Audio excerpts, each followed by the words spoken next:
Well, zippity doodah, and welcome to another edition of Faulkner Fixes All. Today we're going to show you the differences between cheap department store wheels and Schwinn wheels, and how Schwinn wheels are slightly superior. Okay, so this is the wheel off that red racer I'm working on. It's a non-Schwinn wheel. It has issues. Bearings are so-so. There's a little noisy going on. But the main problem is right where it's welded together, how the rim is made, there is a lump, and it's right here. And there's no real way to get it out. You can loosen this quadrant and tighten these ones down here, and bang it with wood, and massage it with this special bicycle research wrench if the weld is really glumpy. It never works. I'm not even going to waste my time. I got another rim here that I put together a long time ago. This is in much better shape. But we'll get you in here and we'll let you know what to look for on rims and if they're repairable or not. So let's get you in here. Good, good.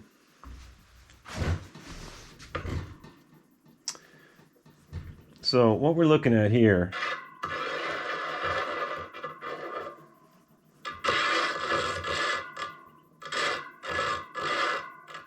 okay, right there. There's a big hop right there. See how it's touching here, but when you go, there's this big space. So right there, you would have to make this whole section of the rim go up. And you're not going to do that because it's welded right here. It's all welded in, and I'll show you. We'll get this homemade rim liner off of here. Gee, I wonder who cut an inner tube and glued it together. Who would make such a rim liner? Me. Let's get this homemade rim liner out of here. Okay, so where are we talking here? Yeah, right here's the weld. Right there, that's welded together. And that also happens to be the spot that is a high spot, and it's causing quite a bit of problems. I mean, that's doable for a department store bike, sure. For something that's sold at Sears or Montgomery Ward's, it's fine. But for my purposes, I'm going to actually ride this bike, so yeah. All right, so this one's a goner. We're not going to use this. We'll put another one in here and I'll show you the difference.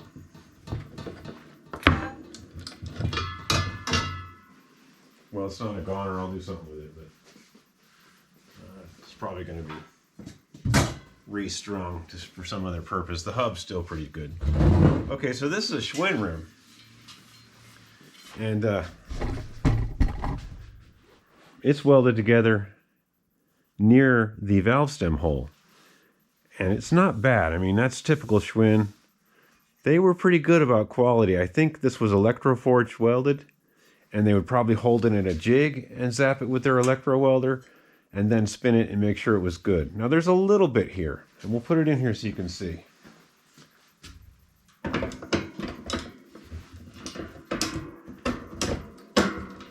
we're not going to weld it too tight because we're just going to spin it for a sec. Yeah, it's a little bit. And from my experience on Schwinn rims, you can probably get that little bit out. That's not bad. In fact, that's mostly an up and down hop, an up hop, which is right about there. So this isn't even near the weld. This part right here is the up hop. That's not even near the weld. You should be able to loosen a few spokes down here and tighten these up and get this out no problem. And that's not a bad wheel. There's a little bit of a hop. It's not bad at all. But this is for a Schwinn 5-speed, and we have a Schwinn coaster brake. Okay. Right. And here is a This is also a department store rim.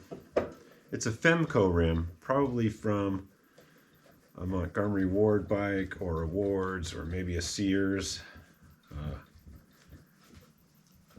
I should have some washers on here, but I don't. But this rim, I put this rim together with decent spokes, and it's a new departure hub from the 30s or 40s, which were never that great for the braking department, but I'm going to use it anyway. If I use a front brake on that bike, that'll be fine. So let's get this close. Okay, this one's got a little hop too, but it's not bad. Let's get you in here. Yeah, I can fix that.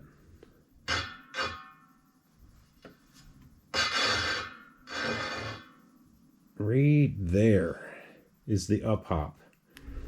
And if you notice, it's nowhere near the weld. So this is a decent quality. You know, there's different qualities of cheap rims, I guess. But this part looks like I even already tried to fix it at one time. Look, there's a little L and an arrow. Let's see where the weld's at. This one. There's the weld. Okay, so let's see where that is. See, that weld looks good. It's not too lumpy there. Where it's lumpy is right here. So we should be able to get this out. So I hope you guys have take note about these cheap rims and how you can fix them. Let's true this one up real quick, just to get the side true going on. And we can at least finish the video off with that. Let's see here.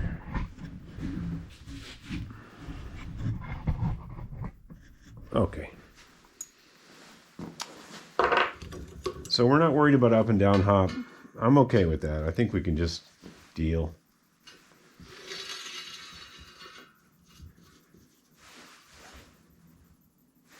Wow, this one's really nice. I don't think it even needs truing. I had this on another bike a while back. Yeah, I think we're just going to leave this one alone. There's really nothing wrong with this one. And it's slight up and down hop. Okay, so what to look for in cheap department store rims is where they're welded together. Like this one here. You see a little grind mark? Schwinn welds them together pretty close to the valve stem area, and then they put it in a jig and they electroforge weld it, and then they chrome it, and then they check it again. These are just quickly forge welded and thrown in a big pile and strung up. There's nobody checking this. There's a big lump here, and you probably never get it out. So that's basically, that's the difference between Schwinn rims. This is an S5 Schwinn rim, tubular, and it's welded very close to the hole. And this is a nice smooth rim, not bad at all. You can see they took the time to finish it off a little bit before they chromed it. And sometimes you find these rims with a big weld glop here, not Schwinn rims, but other rims. And it actually will cut the inner tube because they didn't finish this off. Okay, so thanks for tuning in, and subscribe and comment and tell me I'm doing it wrong or whatever you need to do. All right, that's it for now, folks.